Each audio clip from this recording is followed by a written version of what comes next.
Ladies and gentlemen, welcome to this, the first of a number of sessions that will take us through different perspectives and different experiences also in addressing the central theme of this Business for the Environment Summit, which is a big heading called Green Economy, Green Growth, the challenge, in a sense, for business to also be in a position to not feel that it is simply reacting but being proactive.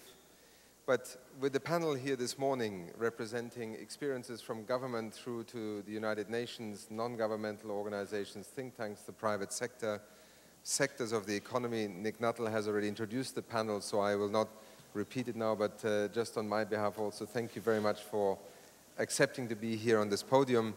A few of you have been victims of my moderation skills before, so it's the unexpected that is usually the most fun. So we will have a conversational discussion with you and hopefully provide you with some examples of what we believe are issues that need to be central to this year's meeting. If I may begin with a couple of remarks to build off what I said in my opening remarks just now.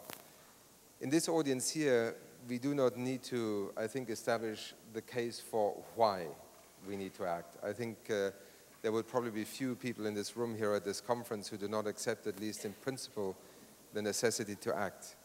So the second question is, if that realization has grown, why is it still proving to be so difficult to make those transitions? Or are we in fact overlooking success stories, not in the sense of a pilot project, but success stories in terms of scaling up and accelerating transitions, be it in the mobility sector, in the energy sector, in the building sector, or agriculture and food production. Where on the planet at the moment can we in fact point to experiences that allow us to say this is not theory, in fact it is already beginning to happen, and what we need to learn, and this would be the second question, what is it that will enable us to make the market not a resistant force, but rather a leadership force in this transition? And what is the role of governments and of legislation? I alluded briefly to it in my opening remarks. Maybe if I can begin with Adrian for a moment, again, representing a country, as I said to him just now, where, again, it is through the office of the President, of President Calderon, that some remarkable things have happened in terms of Mexico's rethinking of its own future economic development path. And as we were in Mexico last year as the host of the World Environment Day, a very interesting thing happened, which was that the finance minister announced the new climate policy of Mexico. And perhaps, Adrian, if I could ask you to begin maybe with 2 or 3 minutes just reflecting on, have you got success stories that demonstrate it is doable? And what is it that government in Mexico is trying to do as a catalyst, as a policy leader on this front? Over to you. Sure. Is this on? Yes. Thank you, Achim. And let me start by thanking the organizers and especially congratulating the government of South Korea for their leadership, their sustained leadership in these issues. Now, to your question. Mexico is quite lucky because we do have a strong leadership from our president. President Calderon is a strong leader in environmental issues. He believes very seriously on these matters, but that doesn't mean that that's the only recipe for success. In fact, we are in the process of facing big challenges like many other countries in how can we manage to get the message and information across all ministries in the case of government. Indeed, it was the finance ministry in Mexico, the one that announced our latest plan on climate change. And they are also actively participating in this high-level panel on financing that was established after the Copenhagen meeting. So, but to be honest, we have done a lot of progress in looking at where we stand at the moment, where are the opportunities for business, where are the opportunities for mitigation with the profit, but we are in the process of looking at the barriers. As you quite rightly said, there is other issues that are important when we look at the signals for the markets, the signal for the business people.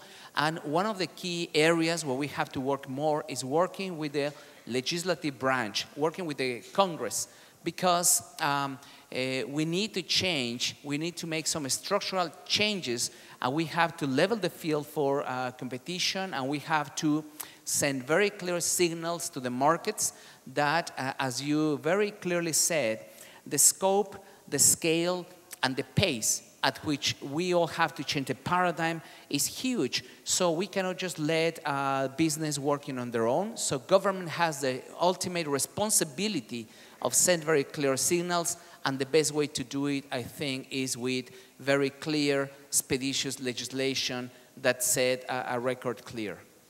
And then one brief question. Mexico is an oil-producing country. How can it be a pioneer in renewable energy? How do you reconcile these two forces inside Mexico's economy and society? Well, first of all, we're very happy to see that our oil company, Pemex, is looking at ways to modernize itself.